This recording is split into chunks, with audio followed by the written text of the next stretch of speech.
Welcome back inside our network studios here in the Battery, Atlanta. I'm Kevin McAlpin, truest reporter for The Fan and the Atlanta Braves Radio Network. Hope you're having a great start to your weekend. We've got the Braves and Marlins coming up at 6:10 p.m. Eastern here tonight. Couple of lefties going at it. For the Braves, it's Max Fried. For the Marlins, it's Dan Castano making his second career big league start. More on that matchup here in just a couple of moments. But of course, the big news here today, more bad news, unfortunately, for Braves fans, as Ronald Acuna Jr. has been placed on the IL just a short time ago. The Braves were holding out hope that with treatment this weekend, he could get back in the lineup on Monday night when the team returns home. That is not the case. So Ronald Acuna Jr., the wrist is going to need some more time than they initially thought. So he is on the IL. The Braves are hoping to get him back by Friday.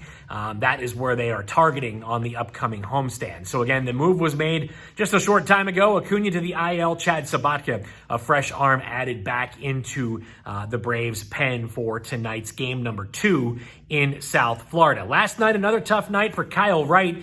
6 walks in 3+ innings worth of work. Braves have lost 4 straight.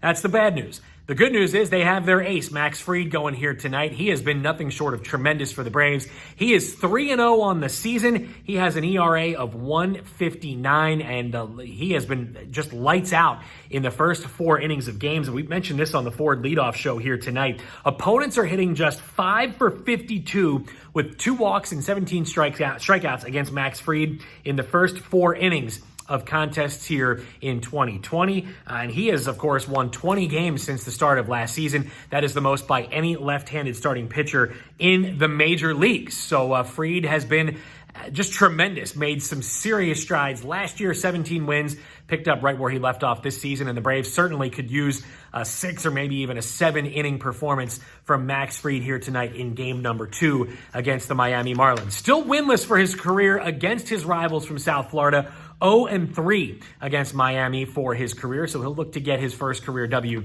at Marlins Park here again tonight against Dan Castano, making his second start in the big leagues. Took the loss in his big league debut against the New York Mets last weekend. Braves hitters are going to see a steady dose of 4-seam fastballs, a slider, and a changeup. 3-pitch mix from Castano. Of course, he was acquired from the St. Louis Cardinals, originally a 19th round pick of the Cardinals back in 2016. And he was acquired in the deal that sent Marcell Ozuna to St. Louis back in 2017. So he'll be on the mound tonight. And of course, Don Mattingly has loaded up his lineup with a couple of switch hitters and all right-handed bats to combat the left-handed pitching Max Fried here tonight in game number 2. So a couple of lefties on the mound here tonight. We did also find out, speaking of lefties, that Robbie Erlin will start tomorrow's series finale in Miami. That starter up until just a couple hours ago was to be determined, and Brian Snitker did confirm that Erlin will get the start. So that's a look at what's to come not only tonight, but tomorrow in the series finale as well. Ben Ingram and Joe Simpson, they have all the play-by-play action for you coming up at 6:10 p.m. Eastern on the Braves Radio Network. And then stick around immediately following the final out for the Hyundai postgame show and Braves wrap up, as I will have you covered. And hopefully we're talking about the end of a 4-game losing streak and another dominant performance from Max Fried here on the mound. Again, 6:10 p.m. Eastern, Braves and Marlins coming up shortly right here on the Braves Radio Network.